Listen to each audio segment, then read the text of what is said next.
Bismillahirrahmanirrahim. Setelah kita tahu macam mana nak menghasilkan asid karboksilik, sekarang baru kita tengok sifat kimia asid karboksilik. Okey. Asid karboksilik nama pun asid. Okey, dia punya sifat kimia macam asid mineral. Asid mineral tu asid nitrik, asid sulfurik, asid hidroklorik, sama aja. Maksudnya, apa yang you pelajari dalam tingkatan 4 tu, ingat lagi, tindak balas asid dengan base menghasilkan garam dan air. Asid bertindak balas dengan logam reaktif menghasilkan garam dan gas hidrogen. Asid bertindak balas dengan karbonat logam menghasilkan garam, air dan gas karbon dioksida. Jadi, asid karboksilik juga mempunyai sifat yang sama lah, dah nama pun asid kan. Cuma, garam dia spesifik sikit lah, nama dia garam karboksilat. Okey, contohlah sekarang ni, kita ambil asid etanoik. Okey, asid etanoik isi H3COOH. Kita tindak balaskan dengan base. Katalah base yang kita guna adalah kuprum 2 oksida. Okey, so apa akan berlaku? Kita keluarkan air dulu. Keluarkan air macam mana? H dengan O ini kita jadikan air. Okey. Apa yang tinggal? Okey, apa yang tinggal kat sini? Ini remember, ini kalau H ni ion hidrogen kan. So yang ini jadinya ion etanoate lah. Okey, macam ni kan. And Cu ni is actually Cu2 positif lah.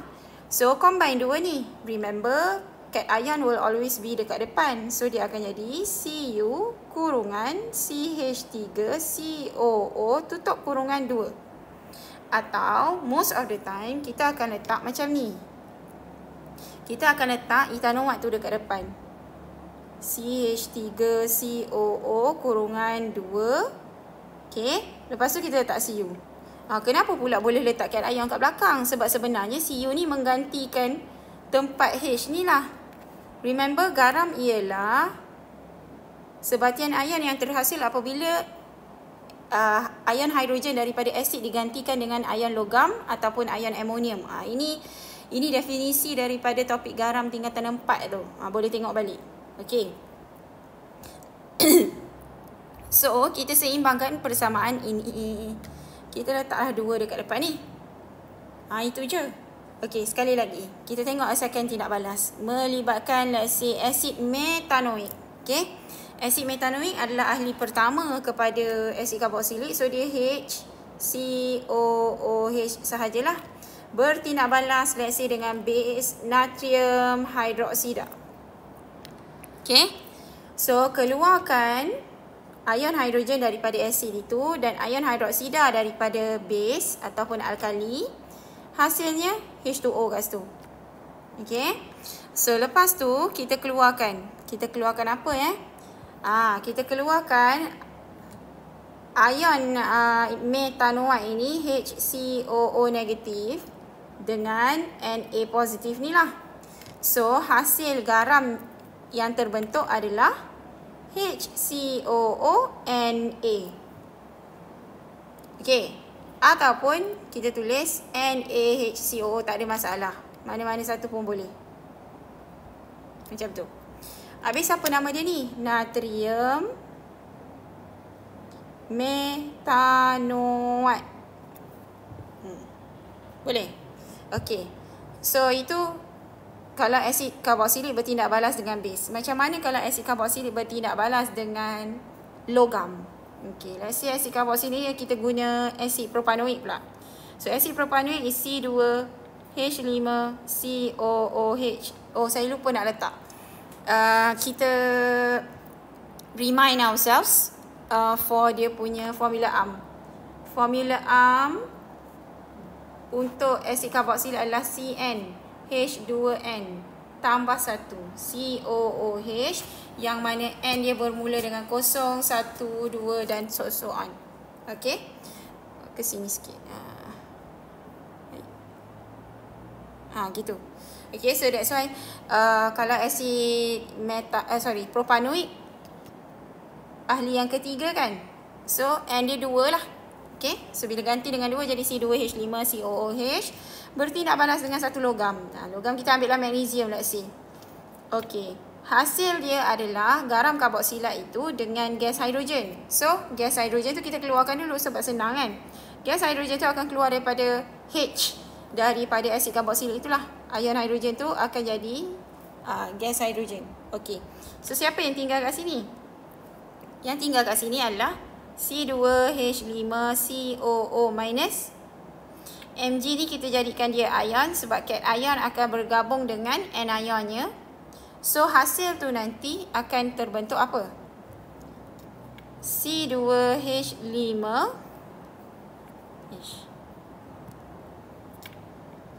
COO kurungan 2 Mg tambah H2. Okey? Lepas tu kita seimbangkan persamaan ini. Letak macam ni. Gitu. Nampak ke? Okey, saya ulang untuk another acid pula. Acid etanoik balik lah. Okey, sebab dia kena sedar yang soalan SPM is not going to ask you very complicated ones. Okey, dia orang bukannya jahat. So, dia akan the common one sahaja. Okey? So, acid etanoik bertindak balas let's say dengan zinc. Sebab normally kita guna magnesium dengan zinc je pun. Kalau mana-mana tindak balas, kalau tengok soalan SPM sebelum-sebelum ni pun dia tak akan tanya yang pelik-pelik punya. Okey. So, kita keluarkan H ini sebagai gas hidrogen. So, apa yang tinggal kat sini? Ion etanoate. Okey. Dan zinc ini akan jadi ion zinc lah. Sebab dia nak bergabung dengan etanoate ni, dia kena jadi ion dulu. Kalau tidak, mana mahu negatif dengan atom kan? Okey, so dia mesti, kedua-duanya mesti ion. So, hasil dia CH3COO kurungan 2, tak muat ni, Zn. Okey, dia jadi macam tu. So, siapa nama garam karboksilat ini? Zinc etanoate. Kenapa etanoate? Sebab dia berasal dari asid etanoik. Okey? Okey, saya tinggalkan yang tu. So, yang seterusnya kata untuk tindak balas yang ketiga, iaitu asid karboksilik bertindak balas dengan logam karbonat atau karbonat logam. Let's say asid metanoik baliklah, kita guna HCOOH. Bertindak balas dengan logam karbonat. Let's say kita ambil kalsium karbonat. Okey. Hasil dia apa? Garam karboksilat, air dan juga gas karbon dioksida. So, hidrogen, ion hidrogen dengan ion karbonat ini, dia akan jadi H2O dengan CO2. Okey. So, apa yang tinggal kat sini adalah HCOO negatif dengan ion kalsium.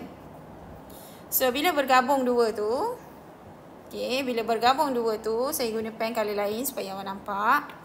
HCOO tutup kurungan 2 Ca. So, nama dia ni apa? Kalsium metanoate. Okay, so kita buat another one. Another example. Kita ambil asid butanoik lah pula. Okay, let's say asid butanoik. Apa formula kimia bagi asid butanoik? C3H7. Ganti 3 dekat sini. C3H7 COOH plus logam karbonat. Let's say saya ambil kuprum 2 karbonat atau zinc karbonat atau magnesium karbonat. Those are the common ones. Okay, kuprum 2 karbonat. Okay, saya ambil kuprum 2 karbonat. Okay, apa hasil dia dekat sini? Hidrogen dengan karbonat ini akan jadi air dan juga karbon dioksida. Bukan dia jadi hidrogen karbonat tak ada, no such thing. Dia bukan jadi asid karbonik ke tidak. Dia jadi air dengan karbon dioksida. Alright? Sebab if you remember, kalau ada karbonat, logam karbonat, apa semua tu, mesti ada gas karbon dioksida. So the other one is water lah. Okay, kita keluarkan ion butanoate ini.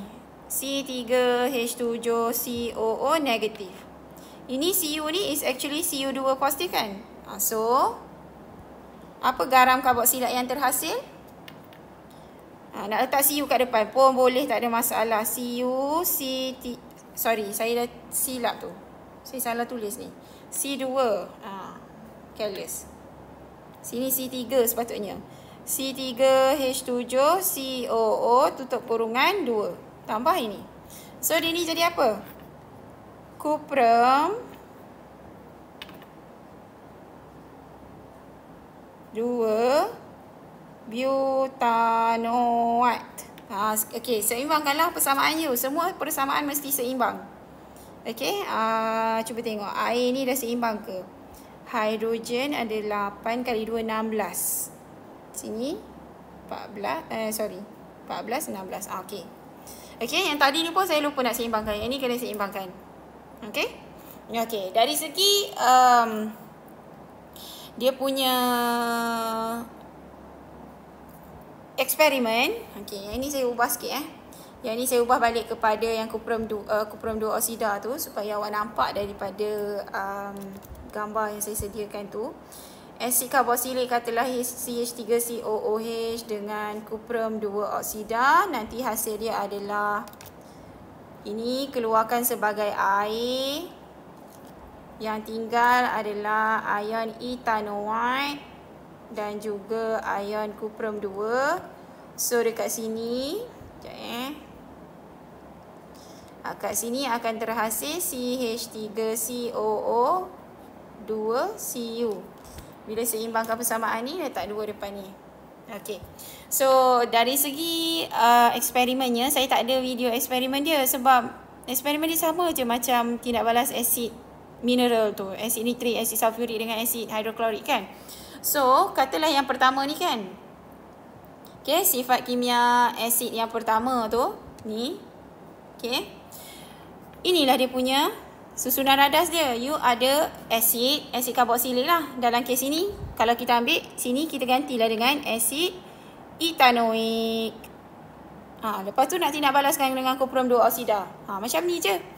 Okey, asid ethanoik itu kita warm it. Okey, kita tambah cuprum 2 oksida berlebihan. Nanti bila kita kacau, okey, kita akan dapat satu larutan. Larutan tu adalah sini siapa nama dia ni? Yang ini adalah cuprum 2 ethanoate dan juga air lah. Okey, itu is set up yang pertama. Ini yang pertama tadi. Second one is this one. Sebab tindak balas asid karboksilik dengan logam kan. So kalau kat sini kita guna asid hidroklorik, kita gantilah. Ganti dengan asid ethanoik juga. Ikutlah asid ethanoik juga. Tindak balaskan dengan zinc. So bila bertindak balas tu akan terhasil larutan tidak berwarna. Larutan tidak berwarna tu adalah zinc ethanoate. Okey. Dan akan terbebaslah gas hidrogen. So biasanya kita akan uji kehadiran gas hidrogen tu dengan menggunakan kayu uji menala yang mana kita letak pada mulut tabung uji tu. So kalau ada bunyi pop, maksudnya confirm lah ada gas hidrogen. Okey, yang seterusnya. Yang seterusnya, kita gantikan asid nitrik ini also dengan asid ethanoik. Kebetulan pula saya guna semua asid ethanoik. Okey. Untuk ditindak balaskan asid, macam yang ini dia guna kalsium karbonat. Kita guna cuprum 2 karbonat. Gantilah cuprum 2 karbonat. Okey.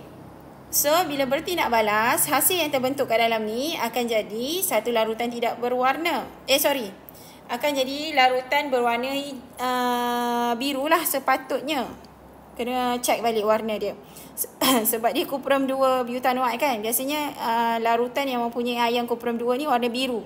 Tapi kita kena check sebab cuprum adalah unsur peralihan kan. Kadang-kadang warna dia lain-lain kan. Okey. So kita check kat dalam ni. Okey, tapi kita akan confirm akan ada gas karbon dioksida yang terbebas dan akan mengeruhkan air kapur. So set up radas dia sama sahaja macam asid mineral. Asid ethanoik, asid hidroklorik, asid nitrik, asid sulfurik. Set up dia sama sahaja. Sebab itu dekat dalam buku teks tu tak ada pun bagi susunan radas dia. Dia nak suruh you fikir. So cara dia, tengok balik buku teks tingkatan 4. Ni. Buku teks tingkatan 4. Set up dia sama sahaja seperti